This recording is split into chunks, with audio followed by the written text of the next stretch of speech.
Greetings fellow Planeswalkers, I'm James and welcome back to the Commander at Arms YouTube channel. This week on the video we are going to be talking about our Nihiloor Esper What's Yours is Mine deck. If you like this video, don't forget to hit the subscribe button, like the video, and leave a comment in the comment section below for the algorithm. Let's get into the commander. This is Nihiloor. It is 2 and Esper, so white, blue, and a black for a 3/5 horror that says when Nihiloor enters the battlefield, for each opponent, tap up to 1 untapped creature you control. When you do, gain control of target creature that player controls with power less than or equal to the tapped creature's power for as long as you control Nihiloor. Whenever you attack with a creature an opponent owns, you gain 2 life and that player loses 2 life. So that's all we're going to be doing, is stealing your opponent's things and draining them.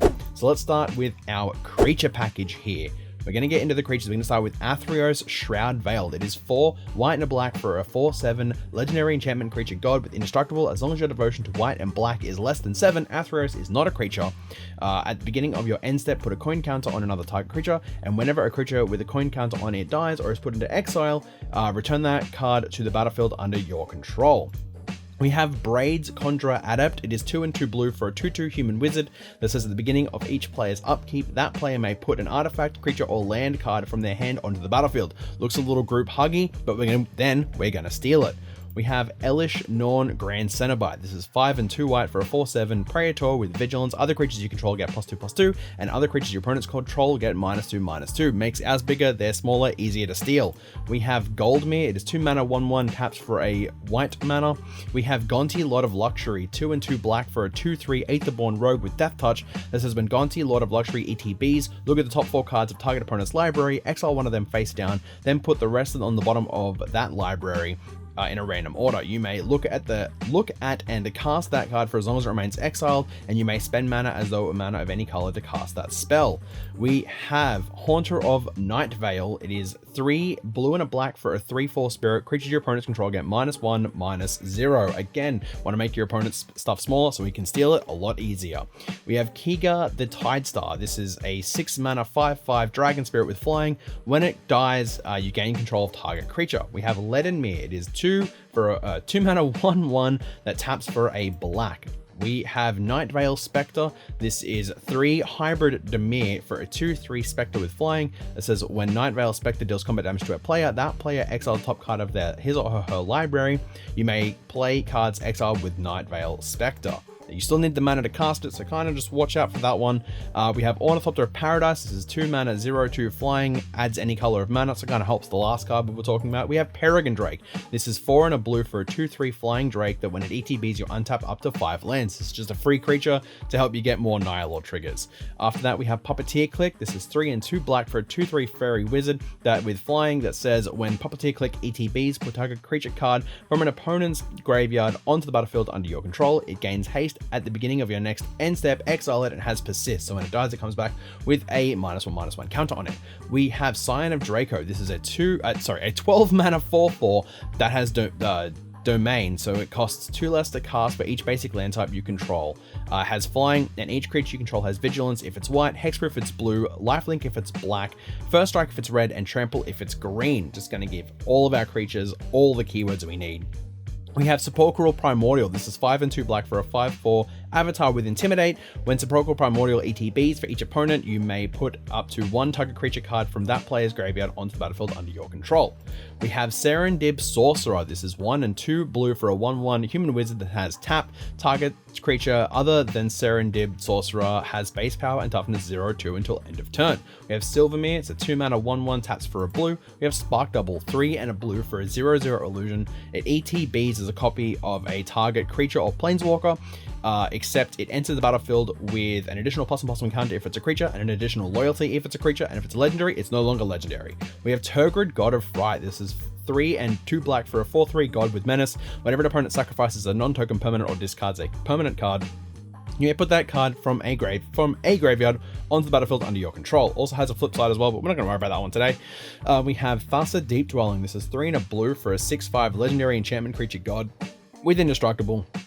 As long as your devotion to blue is less than 5, Thassa is not a creature, and at the beginning of your end step, exile up to 1 target creature you control, then return that card to the battlefield under your control, and it has 3 and a blue to tap target creature. We have Vedalken Humiliator. This is 3 and a blue for a 3/4 Vedalken Wizard with Metalcraft. Whenever Vedalken Humiliator attacks, if you control 3 or more artifacts, creatures your opponents control lose all abilities and have base power and toughness 1/1 until end of turn. After that, lastly here we have Willbreaker. This is 3 and 2 blue for a 2/3 human wizard. That says whenever a creature an opponent controls becomes the target of a spell or ability you control, gain control of that creature for as long as you control Willbreaker. After that, we're going to go into the sorcery package here. We have 6 of them here. We have Bribery. This is 3 and 2 blue for a sorcery. Search target opponent's library for a creature card, then put that card into play under your control. Then that player shuffles his or her library. After that, we have Evangelize. This is 4 and a white for a sorcery with buyback, 2 and 2 white, which means you get to put it back in your hand after the spell has resolved. You gain control of target creature an opponent controls. Sorry, you gain control of target creature of an opponent's choice that he or she controls. So eventually, if you do this infinite amount of times, you're just going to gain control of every single thing on the field. We have Exhume, 1 and a black for a sorcery. Each player puts a creature card from their graveyard onto the battlefield. You get things off the battlefield, you want to get them back on the battlefield so you can steal them, use Exhume. It's great. After that, we have Order of Succession, is 3 and a blue for a sorcery. Choose left or right, starting with you and proceeding in the chosen direction. Each player chooses a creature controlled by the next player in that direction. Each player gains control of that creature he or she chooses. We have Rise of the Dark Realms. This is 7 and 2 black for a sorcery. Put all creature cards from all graveyards onto the battlefield under your control. We have Stolen Goods. This is 3 and a blue for a sorcery. Target opponent exiles cards from the top of his or her library until he or she exiles a non-land card. Until end of turn, you may cast that card for without paying its mana cost. After that, we're going to get into our Planeswalkers. We have Aminatu, the Fate Shifter. This is an Esper-colored Commander Planeswalker. It is 3 mana and has 3 loyalties. It's a legendary. Aminatu has 3 activated abilities. The first one is +1, draw a card, then put a card from your hand on top of your library. Just a free brainstorm. After that, we have -1, exile another target permanent you own, then return it to the battlefield under your control. If you ever get anything stolen of yours, this kind of helps it, or you can just flicker something. -6, choose left or right. Each player gains control of all non-land permanents other than Aminatu the Fate Shifter controlled by the next player in the chosen direction. After that, we have Ashiok Nightmare Muse. This is 3 blue and a black for a 5 loyalty planeswalker that has 3 activated abilities. The first one is +1, create a 2/3 blue and black nightmare creature token with whenever this creature attacks or blocks, each opponent exiles the top 2 cards of his or her library. -3, return target non-land permanent to its owner's hand, then that player exiles a card from their hand. And -7, you may cast up to 3 face-up cards from your opponent's own from exile without paying their mana costs. After that, we have Ashiok Nightmare Weaver. This is 1 blue and a black for a 3 loyalty planeswalker with 3 activated abilities. The first one is +2, exile top 3 cards of a target opponent's library. -X, put a creature card with converted mana cost X with Ashiok Nightmare Weaver onto the battlefield under your control. That creature is a nightmare in addition to its other types. And -10, exile all cards from all opponents' hands and graveyards. Alright, after that, we are going to go into our enchantments here. We have Cunning Rhetoric. This is 2 and a black for an enchantment that says whenever an opponent attacks you and or 1 or more planeswalkers you control, exile top card of that player's library. You may play that card for as long as it remains exiled, and you may spend mana as though any mana of any color to cast it.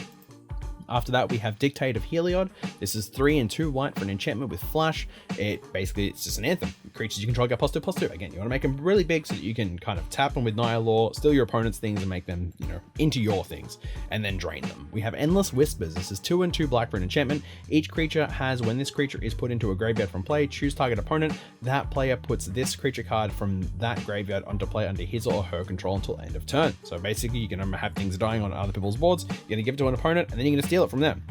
We have Fool's Demise. This is 4 and a blue for an enchantment aura. Enchant creature. When enchanted creature dies, return that card to the battlefield under your control. When Fool's Demise is put into a graveyard from the battlefield, return Fool's Demise to its owner's hand. We have Frogify. We have 1 and a blue enchant creature. Enchanted creature loses all abilities and is a blue frog creature with base power and toughness 1/1. We have Glorious Anthem. This is 1 and 2 white for an anthem. Creatures you control gain +1/+1. We have Grave Betrayal, 5 and 2 black, so 7 CMC for an enchantment that says whenever a creature you don't control dies, return it to the battlefield under your control with an additional +1/+1 counter on it at the beginning of the next end step. That creature is a black zombie in addition to its other types and colors. We have Greed, 3 and a black for an enchantment, black, activated ability of black, pay to draw a card. After that, we have Marshal's Anthem. This is 2 and 2 white for an enchantment with multi-kicker, 1 and a white. Creatures you control get +1/+1. When Marshal's Anthem enters the battlefield, return up to X target creature cards from your graveyard to the battlefield, where X is the number of times Marshal's Anthem was kicked. We have Minions Return. This is 2 and a black for a enchantment or a flash enchant creature. When an enchanted creature dies, return that card to the battlefield under your control. We have Mystic Remora, 1 blue, draw cards. We have Ristic Study, 2 and a blue, draw cards. We have Smothering Tithe, 3 and a white, get mana or get treasures whenever your opponents draw cards. We have Unspeakable Symbol. This is 1 and 2 black for an enchantment, pay 3 life, put a +1/+1 counter on target creature. That is it. That's all our enchantments. Let's move on now to the artifacts. This is where we're going to see a lot of our ramp cards here. We have Arcane Signet, 2 at... It's just 2 mana to tap for any 1 mana of your commander's color identity. So in this case, it taps 4 Esper colors. We have Azorius Signet, 2 mana rock, taps 4 white and a blue after you pay 1. Coalition Relic, this is a 3 mana rock, it taps to add 1 mana of any color. You can tap to put a charge counter on Coalition Relic, and at the beginning of your pre-combat main phase, remove all charge counters from Coalition Relic, add 1 mana of any color for each charge counter removed this way. We have Component Pouch, this is a 3 mana rock, with 2 activated abilities. You can tap to remove a component counter from Component's Pouch to add 2 mana of any 1 color, or you can tap to roll a d20. If the result is 1 to 9, you put a component counter on there. If it's 10 to 20, you put 2 component counters on it. We have Conjurer's Closet. This is a 5 mana artifact that says at the beginning of your end step, you may exile target creature you control and return that card to the battlefield under your control. Basically going to flicker something. We have Dimir Signet, 2 mana artifact with an activated ability of 1 and tap to add Dimir colors. We have Orzhov Signet, the same thing, just adds white and a black. We have Sol Ring, 1 mana, taps to add 2 colorless mana to our mana pool. We have Sword of the Perunes. This is a 4 mana artifact equipment that says as long as the equipped creature is tapped creatures you control get +2/+0, and as long as the equipped creature is untapped creatures you control get +0/+2. It has 3, you may tap or untap equipped creature, and has equipped 3. We have Deck of Many Things. This is a 5 mana legendary artifact with an activated ability of 2 and tap to roll a d20 and subtract the number of cards in your hand. If the result was 0 or less, discard your hand. If the result is 1 to 9, you return a card at random from your graveyard to your hand. If it's 10 to 19, you draw 2 cards. And if it's a nat 20, you put a creature card from any graveyard onto the battlefield under your control. When that creature dies, its owner loses the game. We have Wayfarer's Bauble. This is a 1 mana artifact. Has an activated ability of 2 and tap, sacrifice Wayfarer's Bauble, search your library for a basic land card, put that card into the battlefield tapped, then shuffle your library. Let's get into the instant speed spells now. We have Counter Squall. This is a Dimir colored instant that says counter target non-creature spell its controller loses 2 life. We have Desertion. This is 3 and 2 blue for an instant counter target spell. If an artifact or creature spell is countered this way, put that card onto the battlefield under your control instead of into its owner's graveyard. We have Gather Specimens. This was from the podcast. If you guys watched that episode, go and check that one out. This is 3 and 3 blue, so it's a 6 mana instant that says if a creature would come into play under an opponent's control this turn, it comes into play under your control instead.